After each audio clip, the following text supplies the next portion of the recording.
Now it's Sac & Co. Well, red is truly the color associated with matters of the heart, right? So from health, which we just got done talking about, to love. And Valentine's Day is right around the corner. We have the perfect suggestion on what to get your loved one on the 14th. You know, many of us stress about finding the perfect gift, right? But what about writing the perfect love letter?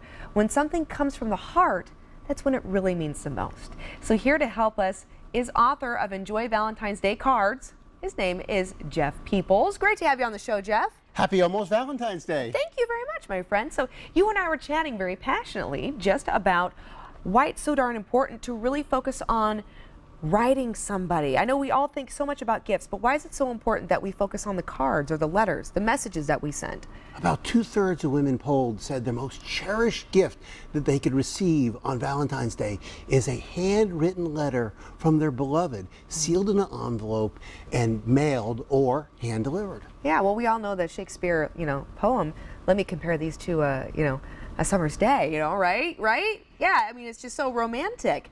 But how do we write the perfect letter, though, or the perfect message in a card? Because people get a card and there's already kind of a pre-written message, and they may be thinking, oh, that's enough. But you're saying go a little further. Yeah, well, the 3 mistakes to avoid are, number 1, delaying. Don't delay. Because some people think, oh, I got to get it at the last moment. But you send it in advance. Get something going in advance. Mistake number 2 is not personalizing it. You're handwriting it. You're putting in a little bit of a kiss on it.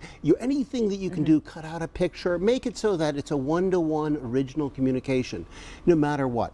And mistake number 3 is misspelling or undeliverable as addressed. Misaddressed. You don't want to get that. Return to sender. Okay. No, you don't. And so you put in that little bit of effort in this full, you're just better off when you put in a little bit of extra, and people care, they know. So yeah, no, you really do know. You do know when someone just gets something just because, or if they get something with a true heartfelt intention behind it. Yes. And that's what means the most, right? So you had already mentioned, don't put it in the mail with a questionable address. Make sure that you have it correct, because the last thing you want is to be sending a love letter to yourself, right? You want to get it from somebody else. But so you're already kind of suggesting to go ahead and mail it. Should you give a letter, though, with a gift if you do have a gift, or should you mail it ahead? As much as possible. Whenever I'm doing this, I just remember LOVE.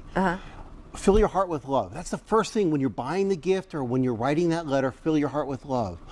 Oh, original. One-to-one communications, own that.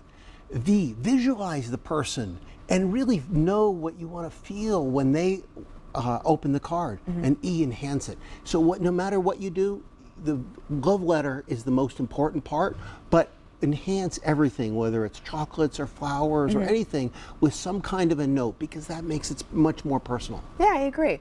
Okay, you actually have a box of love letters. Tell me about that. Yes. So we're in Cambridge, Mass, and a girl in 1920 had put a time capsule with all her love letters that she had received in the wall. And we opened it up. Really. Oh my gosh. I could show you. It didn't transport particularly well. I'm having a custom box fragile, made. I imagine. Very fragile. Yeah, but the purpose of saying that is that people care about handwritten letters. Do you think 50 years from now people are going to be keeping a text? Yeah. No. Yeah. But a handwritten letter, it's something that people have. And that's something you can pass on generation after generation, regardless of what happens to technology. It's something that you tangibly can hold and keep with you forever, right? Yeah, because if there's anything that's really super cool, it's finding something from generations within your family, especially if it's something that's really heartfelt. Yes. Yeah. Thank you so much, Jeff. Great tips. And where can people go to find out more about you and your book? You can go to jeffpeoples.tv, and you can also just remember to take that little something today. And here's something to remember. Thank you, my friend. How sweet. Look, I got my own first little love letter. So hopefully this inspires you to do the same for those that you care about deeply as well. Jeff, once again, thank you so much.